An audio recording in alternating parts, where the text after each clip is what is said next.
Yes, sir. This is going to be fun. This is going to be fun.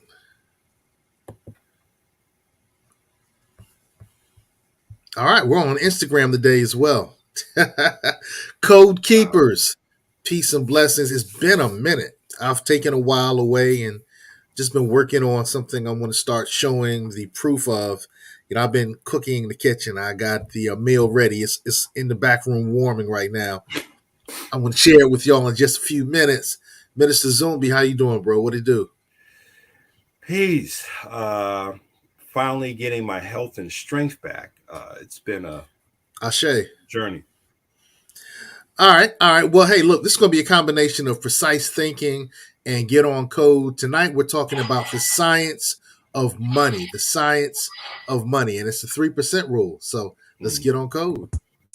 Like I said, like the Honorable Elijah Muhammad said, do for self or suffer the consequences. How the hell do you make the CIA boy the hero when we know what the history has been between the CIA and Africa? Only when the father makes his transition to the ancestral realm of the Agun Gun does the son truly become a man. Word up, word up. That's the intro. And now we're about to get into the meat of the subject. Let's just dive on in, brother. The science of money is the 3% rule. All right, I know about the 5%, peace to the gods and the earth and the beautiful people of the universe. Mm-hmm. Um, I don't know about the 3% rule, man. You got to school me on this, bro. Okay. There's a book. I just happen to have the book in front of me here. Let me make sure I get it in front of the camera. This is Brian Tracy. He's got a book called The Science of Money, How to Increase Your Income and Become Wealth. It's a series of interviews that he conducts with Dan Strutzel. And in this book, in one of the interviews that is being conducted, Dan asked Brian Tracy about how to increase one's wealth through increasing one's income. And Brian Tracy mentioned a concept that was commonly known as the Earl Nightingale Rule, because it was Earl Nightingale that came up with it, or what is commonly referred to as the 3% rule. The 3% rule says this, that 3% of your income should go back and be reinvested in your personal development. Okay. And that reinvestment can be in home study courses, online courses, books, CD sets, DVD sets, etc. So, in order for you to achieve, whatever level of financial freedom and economic independence that you want, um, the best investment that you can make is to make in yourself. Now, just think about it. Just Yo, three pennies out of every dollar mhm. going back into your personal and professional development. I like that. I like the money changer in the background too. Oh, But that's intriguing because I teach my clients and my family that out of every dollar, you're supposed to tithe or give away 10%. And mhm, you give it to the church, you can give it to an institution, you can give it to the poor. The interesting thing is, man, that law of karma is real. mhm, If you do for somebody else, threefold something comes your way. right. All right, so you're going to take 10% of that dollar and you're going to do something beautiful with it, helping somebody. You're Mhm, going to take 10% of that money and you're going to invest in your future, right? mhm, All right. right. Then you're going to take 10% of that money and you're going to invest it in something that's going to bring you returns. Mhm, So that leaves you the ability to take 70% of your earnings and live off of them. And in doing so, you've protected your future, you've created additional income, and you've helped people. And that helping people, comes back to you in many different ways. So you're saying now I should add on, you should take 3% and add that into professional development. right. And the reason you should do that, for those of you who may have a copy of the Honorable Marcus Garvey's Course of African Philosophy, um, I can't remember the chapter, but he talks about how we should be engaged in 4 hours of, and I'm emphasizing the word productive Mm-hmm. reading daily in your field. Okay. 4 hours of productive reading. Now that's intriguing because a lot of the gurus and the messiahs and mentors that I've had have always talked about taking about an hour and a half out of their day and investing in reading, but they didn't say in a particular discipline. They all talked about reading in general. Mm-hmm. Um, you're saying I should take 4 hours out of my daytime and invest it in reading in my discipline, my course of study, my area of commerce, if you Mm-hmm. will. Your area of expertise, because what and most of you have to remember, we're going back into, let's say, the late 30s when he put this course together. So there was no social media, there was no other media outlets that could distract us. So the 4 hours, what he wanted to promote and what he wanted to propagate was to produce a race of experts, whether it was in business, whether it was in science, whether it was in philosophy, uh, developing our expertise, and in his words, par excellence, to where we became second to none. And he felt that that 4 hours of productive reading on a daily basis would bring us to that. Now, here's something that I learned probably about maybe 20, 25 years ago. Um, if I told you that you could become an expert in something for under $50, would you believe me? Okay. Here's the challenge. How You, many you books? you moved away too quickly, man. I had to really think about that. Yeah. So So so so the question again is, if I told you that you can become an expert in something for under $50, would you believe me? woo, I would say yes, man. We have YouTube University, we have the College of Google, we have Well, the let's libraries. Library okay. card is free. Well, let's Uh, just let's just do it this way. Okay. Um how many books, just books, minimum, how many books would you need to read in order to become an expert in a particular field? Minimum amount of books you would have to read. all right, so I'm a person that doesn't. I have a hard time reading.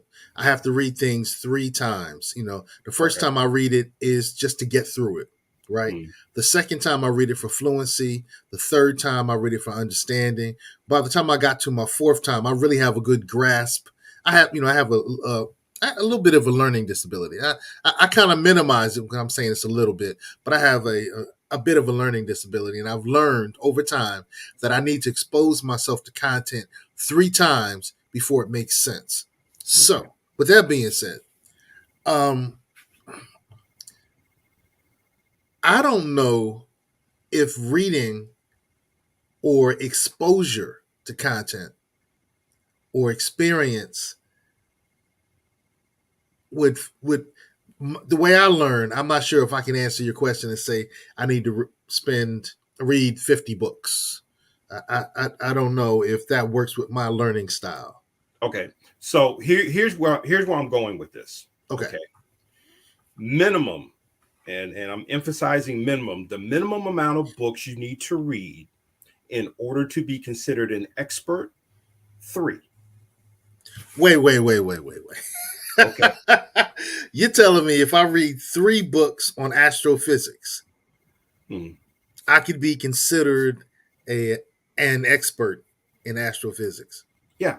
And I'll tell you why. It's been statistics have shown that most of the American public would be lucky to read one book a year. And in most cases, that book is a romance novel. Okay. And this is no lie. So let's say you decide to read a book a week. Okay. Okay. So now you've read 52, at least 52 books in a year about a particular field. Do you realize how much further you've put yourself ahead of most of the American public who may only be able to read at anywhere between a sixth to an eighth grade level? Intriguing. Okay. So it doesn't take much for you to at least be considered an expert just Mm. from reading. Okay. Because most people, what do they mostly read? Now, me being in upstate New York, the number one newspaper that everybody wants to read outside the New York Times is the New York Post. All Okay. right, Dr. George Fraser tells us to read the New York Post. Okay. But the reason I'm mentioning the New York Post, and I'm probably cynical when I say this, it may be one or two steps above the National Enquirer. Okay. All right, so what's this have to do with the 3% rule, bro? Well, what I'm getting at with the 3% rule is this, and I'm going back to productive reading. Okay. Being a productive reader. So you're not just exposing your mind to just any and everything. Okay. You're reading things that will help you promote yourself and move yourself further along, whether it's in a career, whether it's in business, whether it's in politics, etc. Again, what he was focused on was producing those who were experts or masters in their respective fields. Okay, that's what he wanted to promote. He says instead of us having to look to other people, we can become those masters. Ah, I see the power move in that. Okay. I see the power move in that. Okay, Now, so yeah. if we become our own gurus, our own masters, we Mm, can take control of our own destinies, i.e., our bank accounts, right. our communities, Mhm, our families, right. and our status quo here in the wilds of the United States. Hmm. And also, and I heard this from a preacher out of Texas. He says this, when, especially because I get into the areas of business and economics, he says for every year you've been on the planet, there should be at least a book equivalent to your age. In other words, so let's say if you're 65, Okay. all right, there should be at least, you should have read at least 65 books dealing with business, personal finance, entrepreneurship, real estate investing, etc. Ah, okay. Okay. Now the interesting thing is, I mentioned I have a bit of a learning disability, but I do read a lot. I force myself to do it, and I read real estate books. I read books on business. I read books on motivation and books on metaphysics. And eat, man, I got 65 books in this room. My bedroom, my wife and I have maybe 150 books. Hmm. And downstairs we probably have another 150. And I want Okay. to say in my garage we have, man, I know I easily have around 200 books. Okay. I have some classics too, man. I Right. have some classics. Yeah. All right. And All right. But that's so you're saying that if I'm 55, I should have at least 55 books on my discipline that I've read. mhm, exactly. In fact, for those of you who have read any of Dr. Dennis Kimbrough's work, go read his book, What Makes the Great Great. Okay. In that book, he says something very interesting, that there's a direct correlation between the size of your personal library and the size of your television screen. Right. Okay. I've heard him say that. I've heard Okay. Dr. Dennis Kimbrough say that. Yeah. So So, let me ask the question again. okay. What's this got to do with money? Again, in order for you to be able to master your money, you have to learn, once again, you have to learn the science of money, because money is really a science, just like anything else is a science. It's a discipline. Okay. And really, when you begin to understand uh, money, economics, business, etc., it's really a lifelong, it's a commitment to lifelong learning.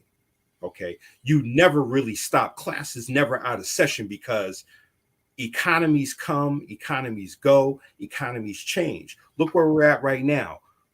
For those who may have come up in the industrial age, now we're in the information age. Okay. And so the rules of economics have changed in terms of how do you earn money? How do you invest money? How do you circulate your money? The way things may have been done in the industrial age don't work anymore. Wow. Okay, I can get with that, and that Okay. actually goes right along with some of the teachings. I said earlier that I was cooking up something. It was in the back room. I was letting it Mm, warm before we brought it out for people to consume. But I think I might want to tap into it right now and just okay. let the people know what we're talking about. So I have this new project. It's my first documentary. It's called Generational Flip because it's Mm, time for us to do something very different than the generations before us. And it might be the reading piece, but it's right. definitely about that money piece. So we have episode 1, which features A. Donahue Baker, and A. Donahue Baker talks about you will be wealthier. And what he gives us is a 6-step plan that if you follow this plan, you will be wealthier. This plan will help you gain wealth, and it's and not only gain wealth but gain and maintain wealth. So, Mm, episode 1, you will be wealthier, is about that. Episode 2, we will be wealthier. The emphasis is on the we, and these are strategies that we can employ as a family, as a community, as a crew, as a mm, tribe, as a cohort, whatever term you want to use, to make sure that that crew, that family, that tribe, that cohort is wealthier. It's more about group economic strategies. So episode 1 and 2 is available. If you look up generationalflip.com, that's generationalflip.com, you'll find this page. Generational Flip is a documentary media series focused on making intentional generational changes. All right, so had to do the self promotion, bro. I know you're mm. gonna hold up your book, so I had Yeah, to yeah. promote my documentary. Okay. Definitely check And that out. for those who may or may not have picked up a copy, this is the Gospel of Afronomics Theology. This is the first edition. I'm still working on the expanded edition, along with a workbook slash journal that I'm developing to go along with this. This is about 22 years worth of personal experience and research in areas of what I call the science of beef. Beef standing for business, economics, entrepreneurship, and finance. Wait. So, the good thing is, Code Keepers, if you go to generationalflip.com and check out the episode 1, You Will Be Wealthier, and episode 2, We Will Be Wealthier of Generational Flip, Minister Zumbi Shawala is in episode 2. And look, it's only $4. It's not a lot. It's an investment in your self investment. So, Zumbi, before you go into the science of beef, I want to get normally I say give me the 30-second version. Mm. I want you to give us the lowdown on the science of beef so that so we can see how this really works, man. So when you say the science of beef, and we're not Mhm. talking about the science of money, what are we talking about? So the science of beef is really a kind of expanded thing. For those who have read Message to the Black Man by the Honorable Elijah Muhammad, he said that there were 3 sciences that a people must master in order to have any form of civilization. Uh, 1, the science of business and economics. 2, the science of diplomacy, negotiation, and warfare. 3, the science of mate selection and genetic engineering. So I took that first science, the science of business, economics, and then I expanded it into entrepreneurship and finance, personal finance, etc., and created this thing, what I call the science of beef. Okay. Because any form of civilization, even if we're talking about a household, must have a strong economy in order to fuel the projects that people want to engage in. Okay. So that is kind of like the science of beef. What is business? What is economics? How do you take the resources that you already have and then convert them and maximize them to where you can expand? Okay. Entrepreneurship. What does it mean to create value for large groups of people or solving a problem for large groups of people via products and services? And then finance. You create the wealth, but now how do you manage it? How do you maintain it? Not just in your lifetime, but through future lifetimes, you see. So that is what I get into when I talk about the science of beef.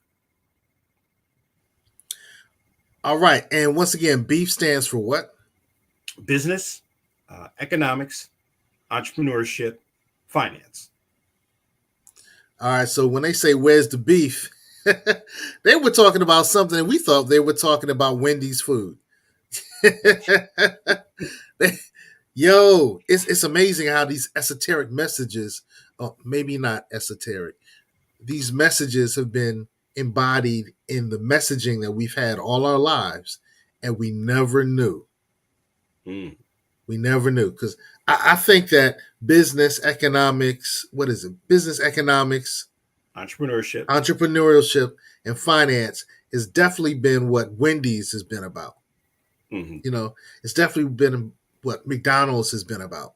So, hey, we're back at the point. The question, the topic, the conversation we're having tonight is called "The Science of Money is the 3% Rule." So let's go back to Earl Nightingale's rule. And Mm-hmm. can you give me some examples of people who've used this rule and prospered? Let's take our elder Les Brown. Okay. In an interview, he talked about how he had invested, I want to say, about $10,000 in himself. Okay. And that came through, and, I'm using his language, the books, the tapes, because back in the day, during the 80s, we were still into, cassettes. Those home study courses came in cassettes along with the book.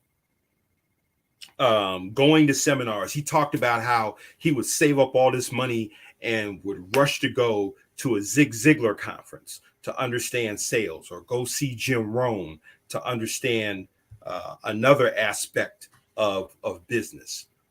His personal mentor, Mike Williams, who got him into the speaking game. Okay. So that $10,000 investment that he put back into himself, as of right now, career earnings, I would dare say well over 100 million. Okay. Because he took a portion of what he earned and put it back into himself. Okay. So what did he do? He basically made himself, think of it this way. Imagine you are a company that is publicly traded, whether it's on NASDAQ or the New York Stock Exchange. Okay. All right. So when you say publicly traded, you mean a company that I can find in the stock market. Is that Right. correct? Okay. Right. So you treat yourself as that. What are you doing to enhance the intrinsic value of who you are? And what are you doing, whether you're an entrepreneur or whether you're climbing that corporate ladder? What are you doing to show the market that you are worth an investment? You are worth being invested in. Now that's intriguing. I spend my money to go to the gym. Well, I need to spend more money. Well, I really just need to spend more time in the gym, not more money. Planet Fitness, $10 a month. Hey, that's good to go. I spent money to go to school. Mm. And I think many of us believe that after we've gotten our degree, we can stop. What you're promoting is that we spend 3% of all of our future income for the rest of our lives, forever and ever and ever and ever, into professional development. hmm into our personal and really and I'm probably being influenced by the ancestor Reverend Ike when he says, "Don't say spend, say invest, say circulate." Because if you say spend, if you spend it, you end it. Okay, so I'm saying invest in yourself because we Wait, want wait, wait. If you spend it, you you end end it. it because if you look up the word spend, what does it mean? To exhaust, Exhaust, to waste. extinguish. Yeah, yeah, Right. to waste. Okay. Okay. Ooh. So again, what does the Torah, the Bible, and the Quran say about speaking realities into existence? Okay, but that's another story. Okay. Or is it? Or Well, is it? it could be. Well, I think that's part of that investment in terms of your language, because if we're talking about investing in ourselves, one of the first things we need to invest in is the transformation of our language and That's how right. we speak. You know, like you had to invest in understanding the language of the real estate game. Okay, you had to understand, what does what does particular words mean within a real estate subgenre, or in this genre? What does hard money mean, etc. Right. Yeah, and it was a interesting experience, learning what ARV stood Mm-hmm. for and Right. CMA, what that stands for, and understanding the 65% or 70% rule in Mm-hmm. investing. You're right, learning about hard money, and I'm always learning, man. I tell you what, one of the best things about getting into the field is you really get into the field. You really get immersed in the mores and the terminology that's, sacrosanct for each particular area. Right. I do want to take a quick break and say, hey, salute. We love y'all to those who are watching this on YouTube. And hey, we got some Twitter, some X people in the house. So salute to all the X folk, X men, X women who are watching us right now. We love y'all. All right. Um, yeah, I dig this idea, man, because as a teacher, Mm-hmm. I have to go to professional development and I have to keep track of the professional development that I attend and Right. demonstrate toward the end of the year when I'm sitting down with the assistant principal or the principal that the professional development that I've attended, I've been able to utilize some of the strategies, the new information, the new concepts, or just a revision of things that we learned before. I have to demonstrate the usage of that information. All right. Right. I'm involved in Black Brand, where for Hampton Roads, that's the Black Chamber of Commerce. Mm-hmm. And primarily, I don't want to say primarily, but one of the primary experiences that my firm, Positive Vibes Consulting, has is we go to the professional development events because I want to learn more about AI. I want to Mm-hmm. learn more about new strategies and new platforms for tax purposes. You know, I want to learn about some of these new platforms and strategies and opportunities that are out there. I want to go after some of these government contracts, and I'm doing that now. So how can I become better at it? And so there are a lot. There's a plethora of professional development opportunities that I get, and I pay for it by getting my membership in Black Brand. And I tell you, it's worth every penny. Worth Mm-hmm. every penny. And when I think about professionals who are really on top of their game, all of them are involved in professional organizations. Right. And these professional organizations provide opportunities for professional development. Okay, so I see this. I can see this. 3%. I need to take 3% of my income every year and dedicate that towards professional or personal development. Mm-hmm. And that's the 3% rule. That's the 3% rule. That's the Earl Nightingale rule or the 3% rule. How does it correlate with what the Elijah Muhammad taught? The Honorable Elijah Muhammad taught us.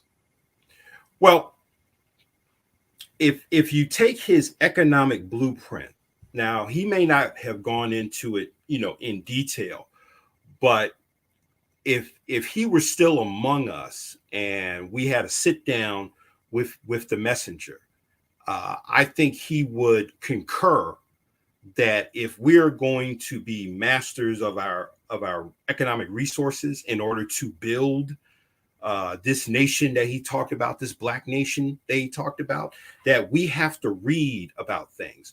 When you look at Malcolm, okay, he was a voracious reader across genres, across different subjects. Even when he was in prison, he was reading different schools of thought, different philosophies.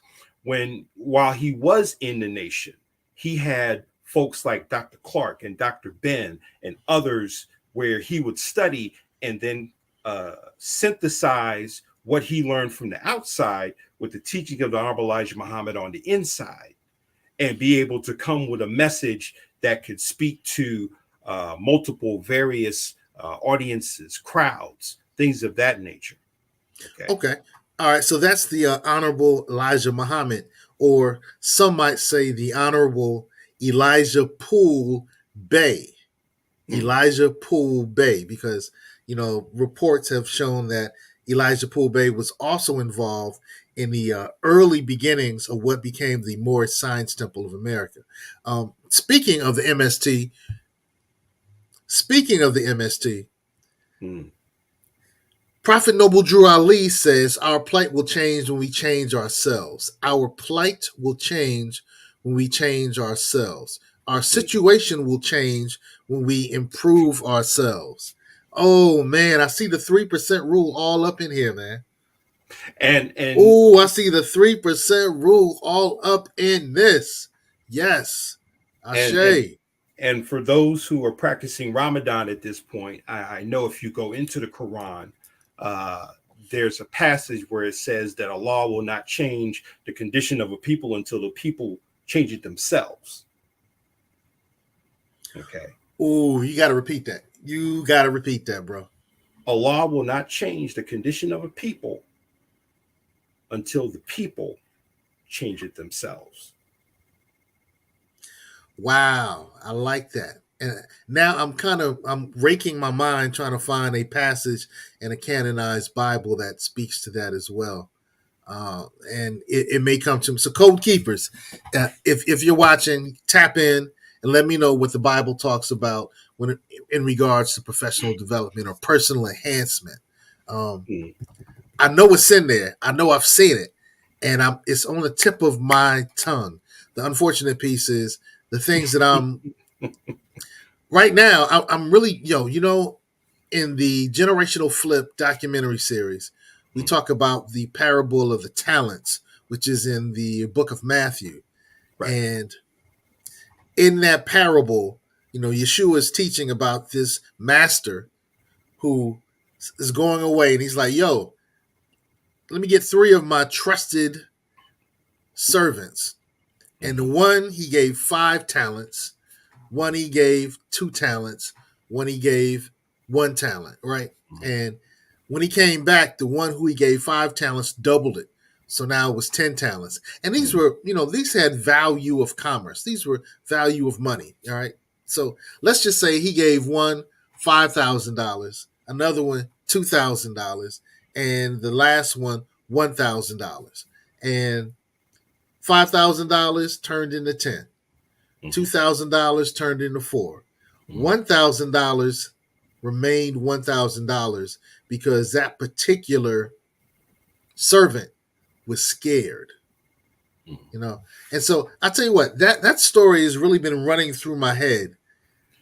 It sounds to me like that one servant did not invest in personal development.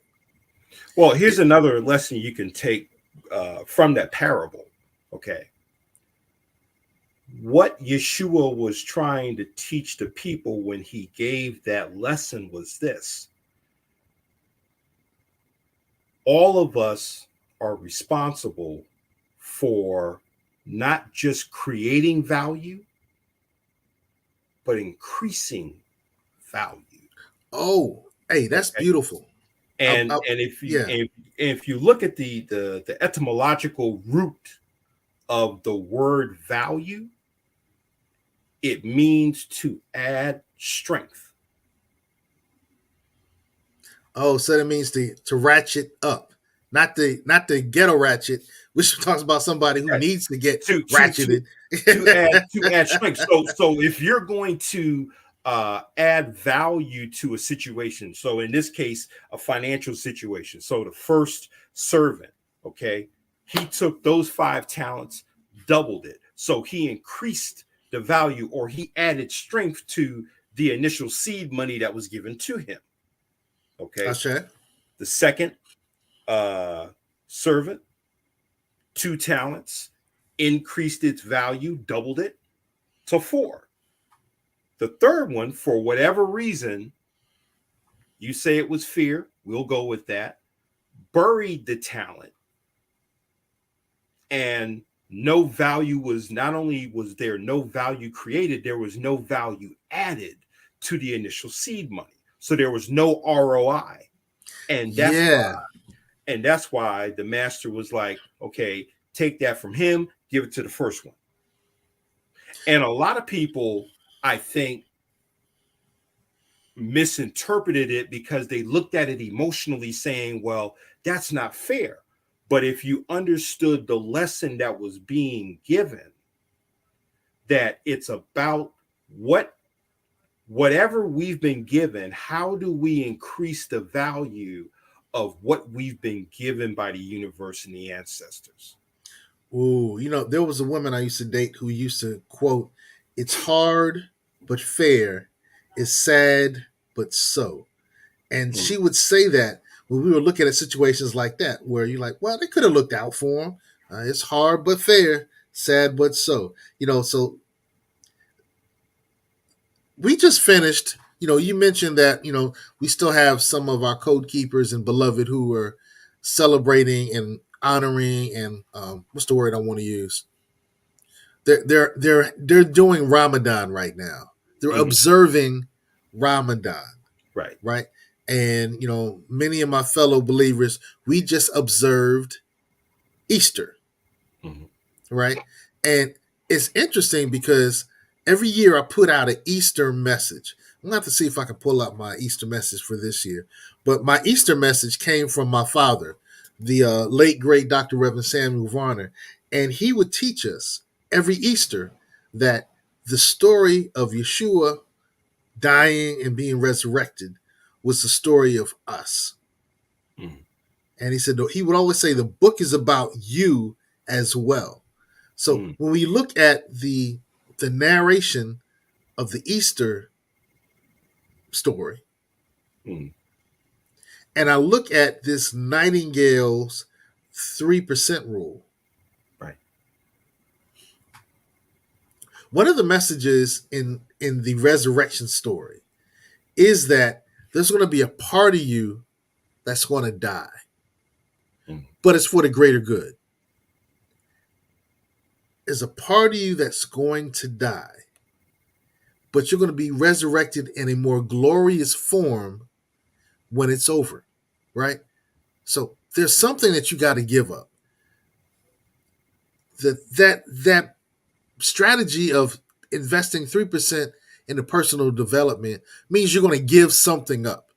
mhm, If we're going to read for 4 hours a night, or if it's for an hour and a half a night, if we're going to learn about our area of commerce, 4 hours, 1 hour, 1 or 2 hours, whatever it is, right. you're giving something up for the greater good. And when you arise, you'll be better for the world than you were before you went to sleep, Mhm. before you became dormant. You know, Now, in business, the term we use is opportunity cost. true, true. Okay. And to make it more simple in terms of the resurrection story, look at it this way: the acorn has to die to give way to allow the oak tree within it to emerge. Ashe. The larva has to die and go through a change process to become that butterfly. Okay, because it's like we see the acorn, but we don't realize that there's an oak tree within it waiting to emerge. So the acorn has to give up its shell,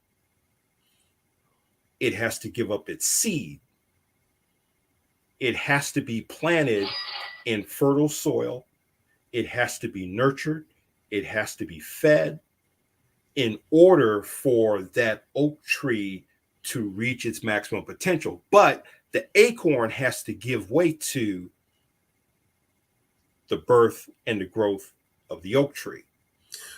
Wow, I love that, man. One of the things my father used to teach me, and I didn't understand the metaphysical teachings at that time. I thought he was just Bible thumping. Was Mm, that a lot of the stories and a lot of the guidance that's found in the canonized Bible revolves around the idea that you have to sacrifice for the greater good to be able to do more later on. You mm, sacrifice now, you do more later on. mm. And this Well, the way you just described with the acorn is mm, another beautiful example of that.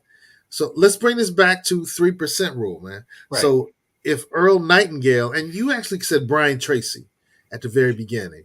Yeah, So this came out of Brian Tracy's book. For those who are just joining us, this is the book called "The Science of Money" by Brian Tracy. I highly recommend you read this. Like I said, it's a series of interviews that he is conducting, where he talks about business, talks about earning income, increasing your income, and how do you build the financial freedom and the economic independence that we all seek.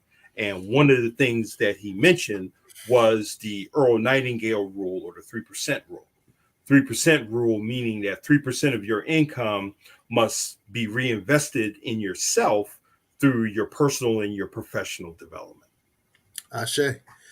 Hey, brother, I think that anybody watching this has really gained a fuller understanding of the science of money is the 3% rule. One of the things that I think is so important for us to re-emphasize, not just emphasize, but re-emphasize, is that your mindset determines the limits of your earning potential. Mm-hmm. So if you know better, you do better. You know more, you can earn more. Mm-hmm. If you know less, you're going to learn less. Mm-hmm. I love how this all kind of correlates because some of us are like, hey, science of money, let me tap in and see what the science of money is so I can take my few dollars and increase them. And some people thought it was an investment strategy, or we were going to talk about which stocks you should invest in, or what startups you might want to invest your funds in, or what businesses you can get involved in. Now, but that's not what we're talking about tonight. We're talking about investing in yourself Mm-hmm. to make yourself a better recipient of the energy that's out there in the world that relates to commerce, so you can receive more, making yourself a better vessel, Mm-hmm. right? That's what we're talking about. Right. And you can also, I guess you would call it PPV, not pay per view, but PPV, performance, productivity, value. Because the more you invest in yourself, the greater performance you can give, the greater productivity you will have, and the greater value that you will give, not only to whether it's your job or whether it's to the market as an entrepreneur or as a professional investor. Okay. So we always have to, and like you talked about, if we want this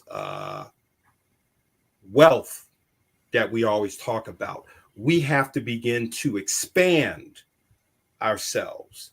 So the we can't play small ball. Okay, we have to allow ourselves to expand. In other words, who we are now cannot be who we are as the journey progresses. So part of us will have to die in order for other parts of us to emerge and grow. That's right. You'll die, and with the knowledge, if you do the knowledge, you'll arise, you'll be resurrected in a more glorious form. So I want to go out by saying, hey, check out generationalflip.com. That's generationalflip.com. You'll find the 2 episodes for the documentary. I'm working on episode 3 right now. And Zumbi, we'll have your Science of Beef in episode 3. Okay. Once again, episode 1, You Will Be Wealthier. It's $5. Episode 2, We Will Be Wealthier. $4. I'm not sure what we're going to do with episode 3, but hey, code keepers, invest in yourselves. This is one way that you can invest in yourself. And also, Zumbi, show that beautiful manifesto of yours again, bro. Oh, yes. So for those who would be interested, this is GOAT. This is the Gospel of Afronomics Theology. This is what I call my 21st century Black economic blueprint. 22 years worth of research and personal experience in areas of business and personal finance, and giving our people an opportunity to look at economics through an African-centered lens. I don't think there's enough material out there that addresses the economic needs of the African rural community and its citizens. All right. And with that, we just want to say, hey, look, we love y'all. We hope you love yourselves, love everyone around you, everyone around you. Sow into yourself. Take 3% of your income and invest in your personal development. You work hard, make sure that your money helps you to advance you to a better place. All right. Invest in yourselves. We love you. Stay on code. Become the code. Teach the code. Explain the code. Live the code. Our code is empowerment. And yeah, we're done. Peace. Peace.